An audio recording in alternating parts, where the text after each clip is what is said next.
The room went quiet before it laughed. That's the part people never notice. The half-second where everyone hears what was said, and decides who they are going to be about it. I remember the clink of silverware freezing midair. The candle flame stuttering. My sister leaning toward the table, lips barely moving, voice pitched low but aimed sharp. Her son doesn't know how to act. She whispered loudly. Maybe he should eat outside. The laugh that followed wasn't loud, it didn't need to be. It was surgical. Polite. Practiced. I didn't look at my son. I already knew his face would be burning. I could feel it in the way his knee pressed against mine under the table. Seeking permission to exist. I focused instead on my plate, white porcelain, expensive, and felt something old and dangerous slide into place behind my ribs.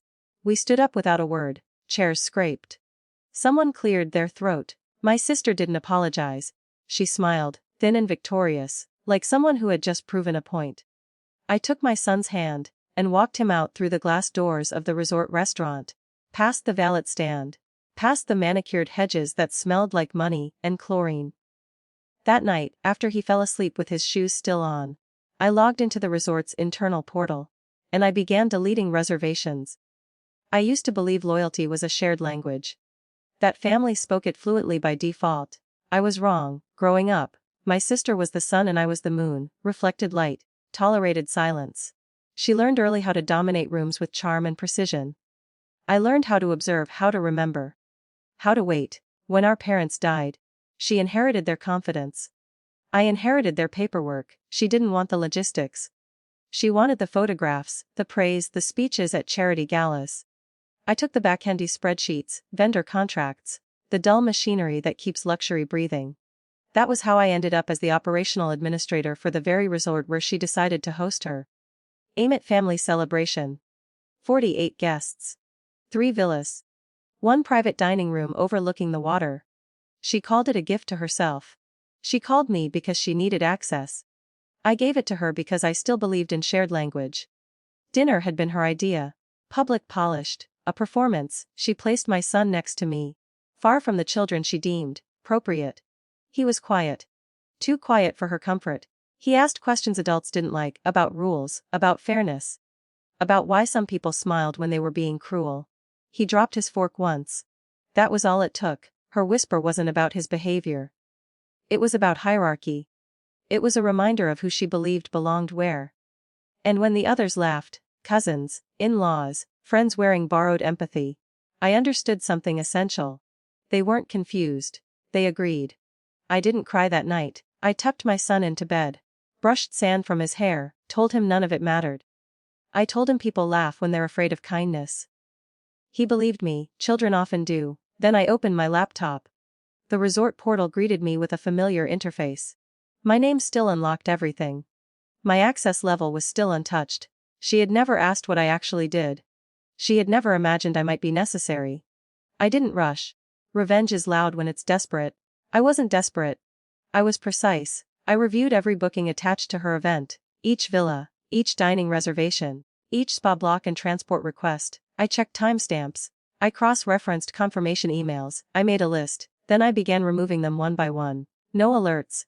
No flags. Just clean deletions followed by system confirmations. I saved screenshots. I logged out. My sister posted photos. Champagne flutes. Ocean views. Captions about gratitude and family. She didn't call. That told me everything. On the third morning my phone rang at 6:12 am. I let it ring. At 6:14, it rang again. I answered on the third attempt. What did you do? She asked. No greeting, no pretense. Her voice was cracked, raw. She sounded the way people do when the ground disappears under them. I'm not sure what you mean. I said calmly. Truthfully, our reservations. She said. They're gone. All of them. The front desk says there's nothing under my name. The event coordinator says the system shows cancellations from the admin account. I pictured her standing in the lobby, designer sunglasses pushed into her hair, jaw clenched, trying to maintain control while her guests watched. I said nothing. Say something. She demanded. This isn't funny. I waited. Then I sent a text, ask outside. She found me later that afternoon. She came to my door without knocking, eyes red. Voice trembling with something close to fear. You're ruining me. She said. People flew in. Vendors are already here. you can't do this. I looked at her and felt nothing. You laughed, I said. She blinked. At dinner, I continued, when you decided my son should eat outside, her face shifted. Recognition, calculation. It was a joke, she said quickly. You're overreacting. No, I said. You were clarifying roles. She stepped closer. Fix this. I'll apologize. I'll say whatever you want. I shook my head. You already said it. I told her. And so did everyone else. She stared at me, finally understanding the scale of what she had lost, not just reservations, but leverage. The invisible infrastructure she had never bothered to see. You can't prove this was me, she said weakly. I don't need to. I replied. The system logs already have. Silence stretched between us. Haven't, she left without another word. The resort refunded her deposits. The vendors rebooked elsewhere. The guests dispersed with awkward apologies and unanswered questions. By the end of the week, her social media went dark. People asked me what happened. I said nothing. Silence, I learned, is a language too. One night my son asked why we weren't going back to the beach resort. Because we don't eat outside. I told him. He nodded, satisfied.